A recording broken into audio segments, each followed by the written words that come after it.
మీరు ఈరోజు ఒక ప్రొడ్యూసర్ గారి హస్బెండ్గా బెటర్ హాఫ్గా వచ్చారా, లేదా ఒక తండ్రి బాధ్యతలో వచ్చారా, లేదా ఒక యాంకర్గా నాతో మాట్లాడడానికి వచ్చారా? ఈ 3 ఆప్షన్స్లో 4th ఆప్షన్ కూడా ఉంది, వరుణ్ తేజ్కి కంపెనీ ఇవ్వడానికి వచ్చారా?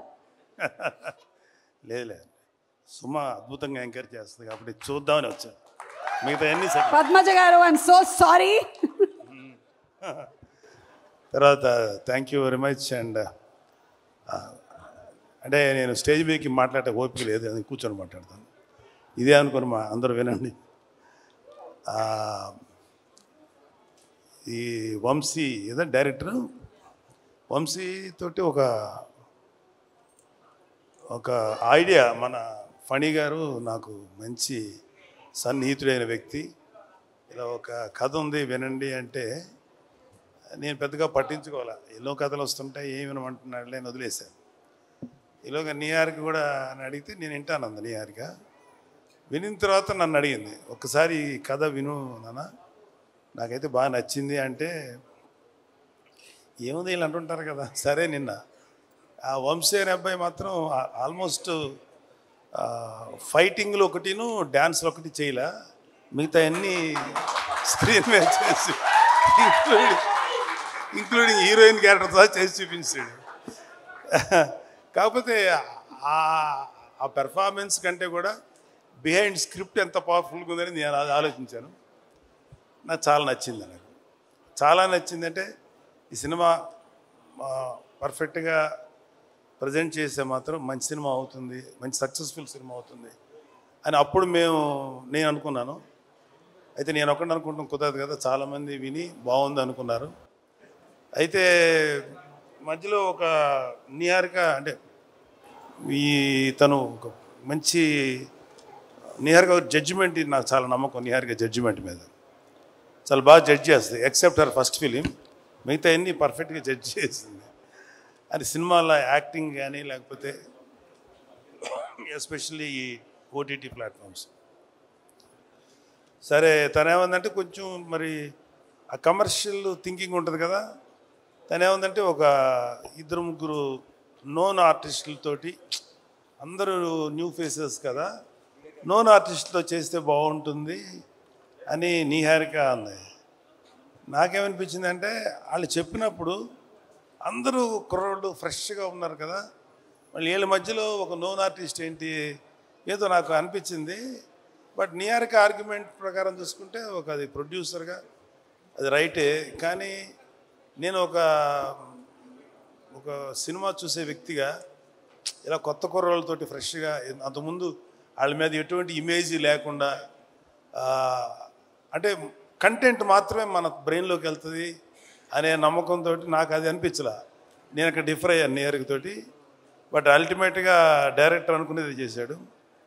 నేను ఇప్పుడు ఇందాక దిగి లోపలికి వచ్చే ముందు జనరల్గా నేను చుట్టుపక్కల యాంబియన్స్ ఏదో పెద్ద ఆలోచించను, కానీ అక్కడ ఈ పోస్టర్స్ 2 చూసిన తర్వాత చాలా బాగా అనిపించింది. నాకు చాలా ఫ్రెష్గా చాలా బాగుంది అనిపించింది.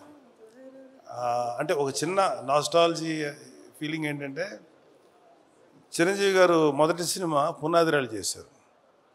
పునాదిరాలు చేసేటప్పుడు అన్నయ్య గారు అందరూ ఇంచుమించు ఒక 6-7 మంది కుర్రోళ్ళు అంటూ చేశారు. ఇంచుమించు ఇదే ఏజ్ గ్రూప్ ఉన్నవాళ్ళు అనమాట. అప్పుడు నేను చదువుకున్నాను. నావోబు ఇదిగోరా ఈ సినిమా ఇట్లా ఉందని చూపిస్తే, నేను దీంట్లో ఈ క్యారెక్టర్ చేశాను, ఇలా చేశాను అని అన్నయ్య నాతో షేర్ చేసుకున్నాను. అన్నయ్య కూడా ఎంతూజియాస్ట్. అన్నయ్యకి 26 ఏళ్ళకి వెళ్ళిపోయాడు ఇండస్ట్రీకి. ఐ థింక్ వీళ్ళందరికీ అదే ఏజ్ గ్రూప్ ఉంటుంది, 22, 23, 24. సో 25 ఏళ్ళకి అన్నయ్య నాతో షేర్ చేసుకుంటుంటే, మాకు కూడా మా అన్నయ్య సినిమాలో యాక్ట్ చేస్తున్నారు కదా, అదొక చిన్న సాటిస్ఫాక్షన్ ఉండేది. సో అక్కడ కూడా విలేజ్లో వీళ్ళందరూ యంగ్స్టర్స్ అందరూ చేస్తుంటే, బహుశా అలాంటి ఫీలింగే వీళ్ళలో కూడా వచ్చి ఉంటుందేమో, అలాంటి ఎమోషన్స్ వచ్చి ఉంటాయేమో అనిపించింది. అలాగే మనూరు పాండవులు చేసినప్పుడు కూడా అంత అందరూ ఇంచుమించు ఒక భానుచందర్ కాదు, ప్రసాద్ బాబు గారు తప్ప అందరూ కొత్త వాళ్ళే, అది 5గురు. సో నాకు అంటే ఇప్పుడు పెద్ద హీరోస్ ఉన్నారు ఇక్కడ, అడవి శేషు ఉన్నారు, వరుణ్ బాబు, తేజు, ఇంకా చిరంజీవి గారు, పవన్ కళ్యాణ్ గారు, డిప్యూటీ సీఎం ఇవన్నీ కాకుండా ఇంకా వెంకటేష్ గారు, నాగార్జున గారు, ఎన్టీఆర్, నేమ్ ఎనీవన్, అల్లు అర్జున్, లేకపోతే ఇంకా చరణ్ బాబు, ఇంతమంది ఆర్టిస్టులు వీళ్ళందరూ సినిమాలు చూసేటప్పుడు ఏమవుతుందంటే వాళ్ళకు ఒక ఆరా ఉంటుంది, ఏదో జరిగిపోతుంది, ఏదో చేస్తారు అనే ఎక్స్పెక్టేషన్తో వెళ్తారు. ఇలాంటి సినిమాలకి కేవలం ఒక మంచి పబ్లిసిటీతోటే ముందుకు వెళ్తే 100% సాటిస్ఫాక్షను ఇలాంటి సినిమాల్లో వస్తుంది. ఎందుకంటే మాకు ఏ ఎక్స్పెక్టేషన్ లేకుండా చూడటం వల్ల. సో నాకు ఈ మధ్యకాలంలో శేఖర్ కమ్ములు గారి, ఈ మధ్యకాలం కాదు చాలా కాలం అయింది, శేఖర్ కమ్ములు గారి సినిమా ఒకటి వచ్చింది, హ్యాపీ డేస్. ఎస్, ఆ తర్వాత అంటే ఎక్కడైతే యంగ్స్టర్స్ ఉంటారో అక్కడ ఏంటంటే నాకు అనిపించేది వాళ్ళలో ఎనర్జీ ఉంటుంది, ఒక తెలియని ఎనర్జీ ఉంటుంది. అది ఒక్కొక్కసారి ఓవర్బోర్డ్ అవుతుంది, ఒక్కొక్కసారి కొంచెం ఏదైనా తేడా జరగచ్చు. కానీ ఏది జరిగినా ఆ ఎనర్జీ తాలూకు ఇంపాక్ట్ మాత్రం ప్రతి ఒక్కళ్ళు ఫీల్ అవుతుంటారు. సో ఈ సినిమాకి చెప్పిన కథ, మన వంశీ చెప్పిన కథ మాత్రం నాకు చాలా నచ్చింది. సరే, ఇక్కడ ఆర్టిస్టులుగా చూసుకుంటే ఒక కురువృద్ధుడు సాయి కుమార్ తప్ప మిగతా అందరూ కొత్తగా ఉన్నారు.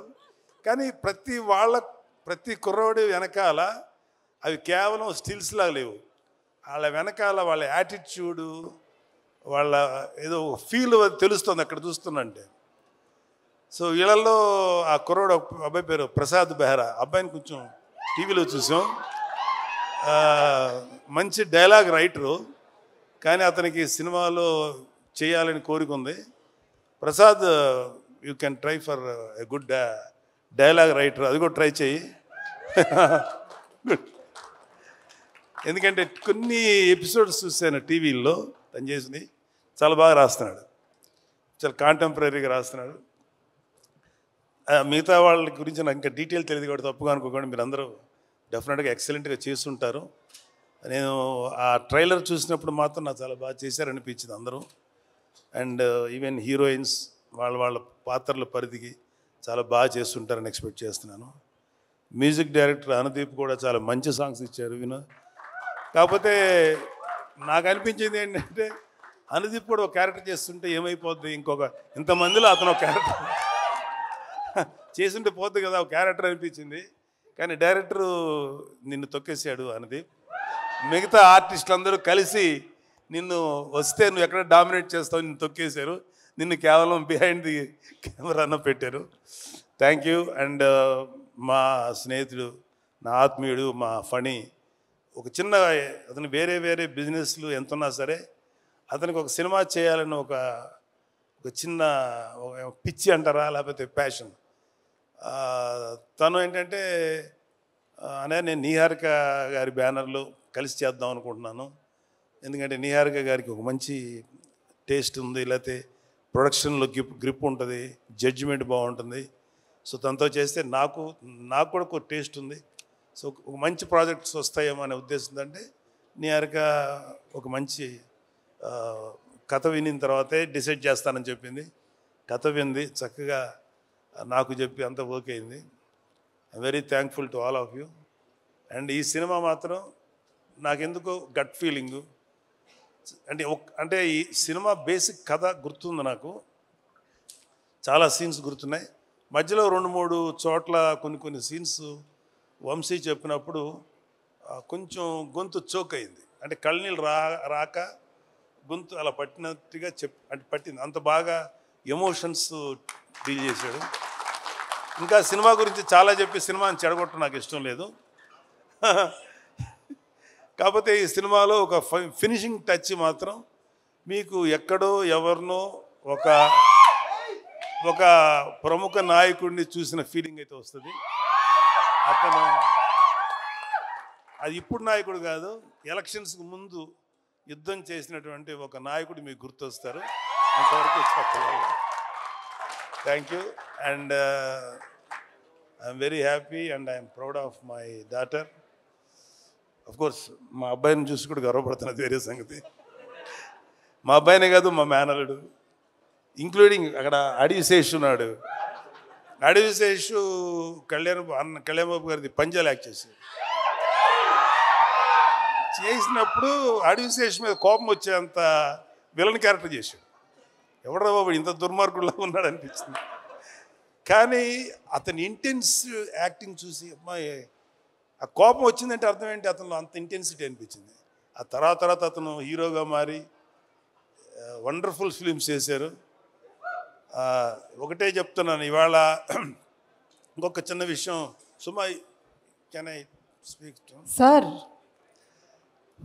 మాకు మాట్లాడితే మమ్మల్ని మెగా ఫ్యామిలీ, వీళ్ళు తప్ప ఇంకెవరు ఉండరు అనేటువంటి అలా కొంతమంది ఫ్యామిలీస్ మీద ఈ పనికి మాలిన మాటలు మాట్లాడే ఎదవలు చాలామంది చూస్తారు. మాకు అలాంటి ఫీలింగ్ లేదు. సినిమా ఇండస్ట్రీ మా అబ్బ సొత్తు కాదు, మా నాన్న సామ్రాజ్యం కాదు, మా తాత సామ్రాజ్యం కాదు. అలాగే మన అక్కినేని గారి ఫ్యామిలీయో నందమూరి ఫ్యామిలీ సామ్రాజ్యం, అది అందరిది ఇది. సో ఇవాళ అడివిశేషు గారు లేకపోతే ఎంతోమంది యంగ్స్టర్స్ ఫిల్మీ ఫ్యామిలీ సంబంధం లేకుండా దే ప్రూవ్డ్. వాళ్ళకి ఎవరు అడ్డం వచ్చారు? వాళ్ళ టాలెంట్స్ వాళ్ళు పైకి వచ్చారు. ఏమో ఇప్పుడు ఈ కుర్రాళ్ళల్లో ఎవరు ఏ రేంజ్కి వెళ్తారో ఎవరు ఊహించను కూడా ఊహించలేరు. ఏమో ఎంత గొప్పగా వెళ్తారు. ఎందుకంటే ఇవాళ ఒక సినిమాలే కాదు, ఎన్నో ఓటీటీ ప్లాట్ఫామ్స్ ఉన్నాయి. వాటిలో దేంట్లో వచ్చినా అద్భుతమైన పేరు వస్తుంది. సో ప్రతి వాళ్ళు ఫస్ట్ ఏంటంటే ఒక మంచి కంటెంట్ ఉన్న సినిమాకి, కథ ఉన్న సినిమాకి ట్రై చేయండి. అంతేగాని ఒక గుద్దితే ఆడెక్కడికో వెళ్ళిపోయి కొట్టేసుకొని మాట్లాడితే హీరోయిన్ కనపడగానే గబగబా డ్యాన్స్ చేసి ఇలాంటి కథలకు మాత్రం మీ యంగ్స్టర్స్ ఎవరు అట్రాక్ట్ అవ్వకండి. కంటెంట్ ఏంటో చూడండి. ఆ విషయంలో నాకు శేషు నచ్చుతాడు అండ్ వరుణ్ బాబు నచ్చుతాడు. ఈ మధ్యన మా తేజు నచ్చుతున్నాడు. విరూపాక్ష చేశాడు కాబట్టి చెప్తున్నాడు. అంటే అంతకుముందు మా తేజు కొంచెం కమర్షియల్గా వెళ్ళాడు, తర్వాత విరూపాక్ష నుంచి తన ట్రెండ్ మార్చేసుకున్నాడు. విరూపాక్ష అండ్ ఇంకొకటి ఏదో రిపబ్లిక్ ఇలాంటివి చేశాడు. సో ఒక వరుణ్కి నాకు ఒకసారి డిస్కషన్ వచ్చింది, ఎందుకురా నువ్వు కొంచెం కష్టమైన క్యారెక్టర్లు సెలెక్ట్ చేసుకుంటావు, చాలా కమర్షియల్ సినిమాలు చేయొచ్చు కదా అంటే, నాన్న ఒక 100 సినిమాలు రిలీజ్ అనుకున్నానా, అందులో ఒక 10 సినిమాలు కొంచెం డిఫికల్ట్గా అంటే కొత్తదనంగా ఉంటాయి. వాటిల్లో కనీసం ఒక 5 సినిమాలన్నా ఆడటానికి అవకాశం ఉంటుంది. 90 సినిమాలు రెగ్యులర్ కమర్షియల్ సినిమాలు ఉంటాయి. ఈ 90 సినిమాల్లో ఒక 10-15 ఆడతాయి. మరి ఎక్కువ ఆడుతున్నాయి కదా అన్న, కానీ రేషియో చూసుకున్నానా 90లో 10 ఆడతాయి, ఇక్కడ 10లో 5 ఆడతాయి. కాబట్టి ఎప్పుడు కూడా ఒక కొత్తదనం కోసం వెళ్తేనే యాక్సెప్ట్ చేస్తారని చెప్పారు. అది నాకు చిన్నోడైనా వాడిచ్చిన రియలైజేషన్. అలాగే నిహారిక అంటే కొంచెం సెల్ఫ్ వేసుకోవాలి కదా నా పిల్లల గురించి, తప్పదు. ఎవరు సెల్ఫ్ వాళ్ళు వేసుకున్నారు, ఇక్కడ మన డబ్బా మనమే కొట్టుకోవాలి కదా. ఏదో గుర్తు రావక్కర్లేదు, నేను సీరియస్గా అన్నా. Niharika my sweetest kid.